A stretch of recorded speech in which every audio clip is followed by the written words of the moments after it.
So, guys, there is something important to talk about before we start spawning AI using the template, which is server performance. Okay, so it's obviously if you spawn 1,000 AI and an official mission with 80 players, things won't be good. Okay, server will not handle it well. The FPS will be low. There will be a lot of desync. So, what is the magical number for spawning AI? That depends a lot. Okay, uh, in maps like this, there is no assets; it's just desert. You can get away with more AI than the usual, but I like to keep my numbers always the same. I never put more than 70 AI at same time. Okay, you can spawn 400 AIs in a mission.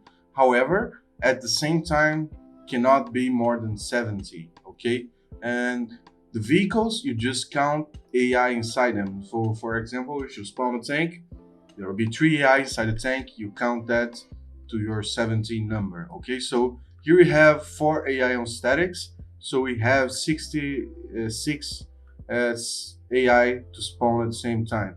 A good number. I don't think I'll be using that on the side missions. Not necessary. There will not be 70 playable slots, 80 playable slots.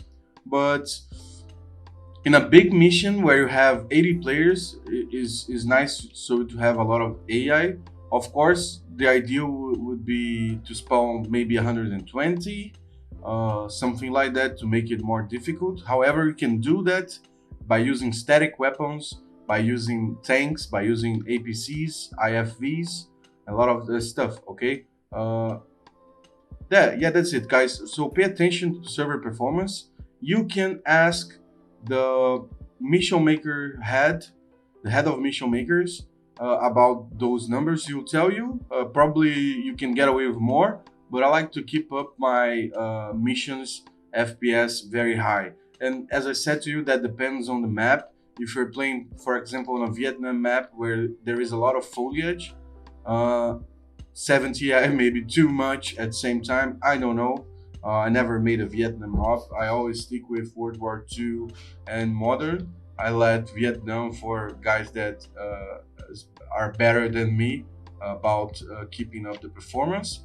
But just to let you know that the map, uh, there is a lot of variables, but the map is a big variable on that performance issue that we could have by spawning a lot of AI. So, and you will be thinking, oh, so my mission won't be hard because I cannot spawn many AI. No, there is a trick, but if you think through this, let's just take a look here, for example, just for a second. Uh, what am I planning here? So I will put on this camp here some static AI. I'll be getting to that when we get to static function. Um, and I think I will when like blue forest pushing this hill, maybe when they get here, I will use a function to spawn more AI coming from this hill. The thing is, if they don't have terrain advantage, if they have a little cover and the enemy just gets them by surprise, even if they have greater numbers, they will be pinned down by the AI and things will get harder. So do not think that you can only make missions difficult by spawning a lot of AI. If you think through, just like a 10-man squad AI placed in the right position could just wreck like a 20-man squad. We don't have that here, but think of two squads of 24 guys, 12 guys per squad, making it 24. A well placed AI squad can like give several damage to two squads, maybe an HQ, and maybe even a tank. And if you are on Zeus, you can control that better. You can control their movement. Okay, but that's it, guys. This video is a little bit longer because it has to be said to keep an eye with server performance. As I said, my number is 70. You can find yourself your number, but be aware that more than 100, I think, is unlikely that you can get away with without low FPS on server. That's it, guys. See you on the next video.